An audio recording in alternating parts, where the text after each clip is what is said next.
كلتون سنتا وضيال كانوا تلفزيون عالمي ديجان channel TV برتان كلنا يوتيوب هذه شغلة كداوتان داوديال ما أنت waxaan idin haynaa warbixintii baan wali daba soconaayo dhacdooyinkii geeska Afrika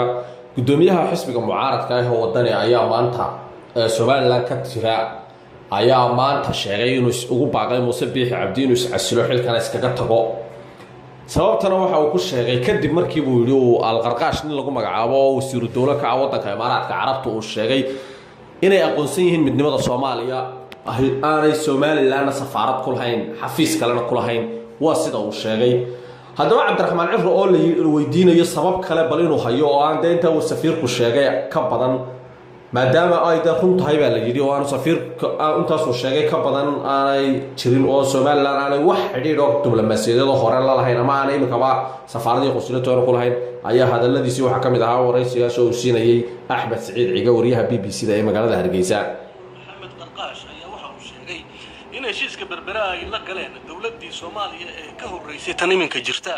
waxa uu inta ku daray in aanay xiriir diblomaasiyadeed la lahayn Somaliland oo aanay qunsuliyad ama safaarad uga furnayn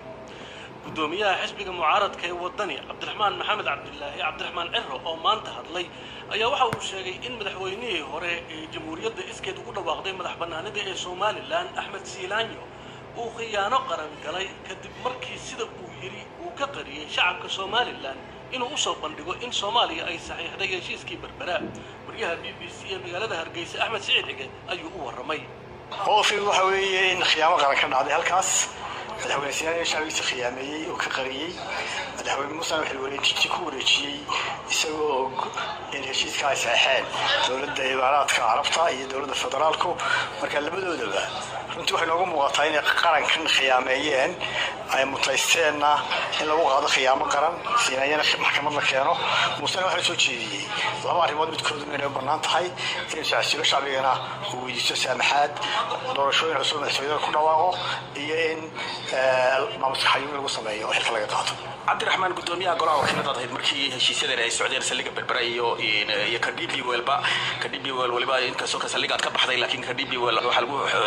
saxeexayo lagu ansixiyay baarlamaanka oo aqlabiyadu weyn in Anwar Qarqaash wasiir dawladda arrimaha dibadda ee dalka Imaaraadka Carabta dad dhageysto waxa uu yiri tafaahum baanu kala lahayn dawladdii hore ee Soomaaliya ma oran waxbaan kala saxeexnay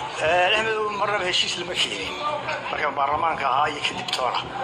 heshiis lama keenin waxa la heshiiska wala soo wada heshiiskii la makana xukuumaddu baarlamaanka uma soo bandhigin shacbigana uma soo bandhigin isaguna wuxuu sheegay Qarqaash hadalkiisa si fiican u dhuuxdo in ittifaaqiyada ay kala yeesheen dawladda Soomaaliland ma aqoonsanin marka in Soomaaliland ma aqoonsanin uu yiri oo safaarad kuma lihin qunsuliyadna kuma lihin taasina waa rasmi ah laakiin tani ma uu agtay adigoo markii hore la socday inaad ka faa'iideysanayso mucaaradkan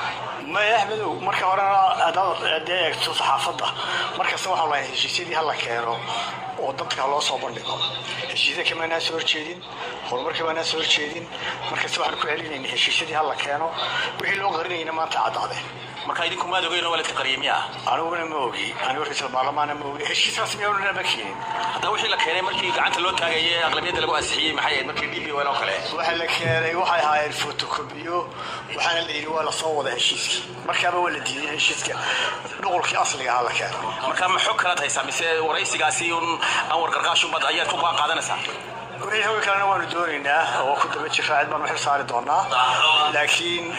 dawladdu matala Cabdiraxmaan Maxamed Cabdullaahi Cifro ayaa waxa uu muuqdaa inaanu xog kala haynin warka uu ka dhageystay idaacadda BBC-da mooyaane taasina waxay noqonaysaa in xisbiga mucaaradka ah ee wadani ka radan yahay arrimaha diblomaasiyadda oo uusan wax dhaafsiisan kursiga inuu gaadho aanay u programsanayn daawadayaalka ka dhageysanaysa telefishinka caalamiga ee deegaan channel TV bartiisa